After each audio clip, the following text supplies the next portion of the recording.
好啦，3.3咧又另外一個題型啦。OK， 呢題咧就好中意 MC 考你嘅，佢哋有4幅圖俾你睇啦嚇，咁咧就全部叫做 y 等於 ax 二次加 bx 加 c。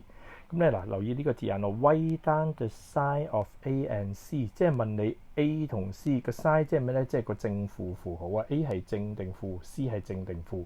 咁時間關係，我寫定咗 A 同 C 啦，咁一陣填翻正定負就得啦。OK， 咁我哋知道咧，之前學咗咧係咩咧 ？A 先啊，睇咗好唔好 ？A 咧，我哋就睇咗咧，如果 A 係大過0咧，就笑哈哈；A 係細過0咧，就喊包。咩叫大過0啫？大過0咪即係正咯，笑哈哈就係正。咁你記得啦，正即係你有錢啦，咁咪笑哈哈啦。OK， 喊包即係冇錢啦，唔開心啦，所以就負啦。OK， 咁啊講多次哈，笑哈哈就正，喊包就負。OK， 笑哈哈，笑哈哈 ，AD 都係笑哈哈，所以 AD 都會係正嘅。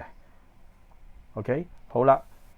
B 同 C 咧都係喊包，所以 A 咧就會係負嘅。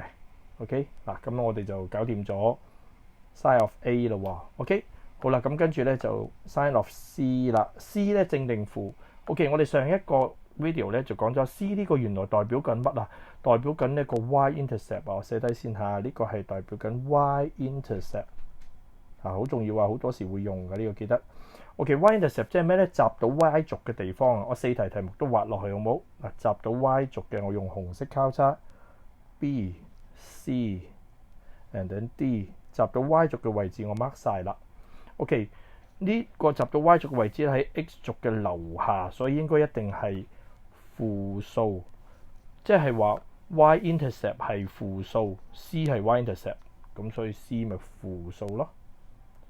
再嚟啦，呢個y-intercept 喺樓下即係負數，所以係負。呢一點喺 x 軸嘅樓上，所以個 y 一定係正嘅，所以咧呢個係正，即係話 C 係正數。last one 啦，呢一點喺 x 軸嘅樓上，所以個 y 一定係正數，咁所以 C 就係正啦。OK， 咁即係簡單嚟講咧，用 A 咧就攞嚟分別笑同喊嘅。OK，A 正就笑 ，A 負就喊。好啦 ，C 就攞嚟分 y-intercept 嘅 ，y-intercept 喺樓下 ，x 軸樓下就係負 ，x 軸樓下就係正，就係咁簡單啦。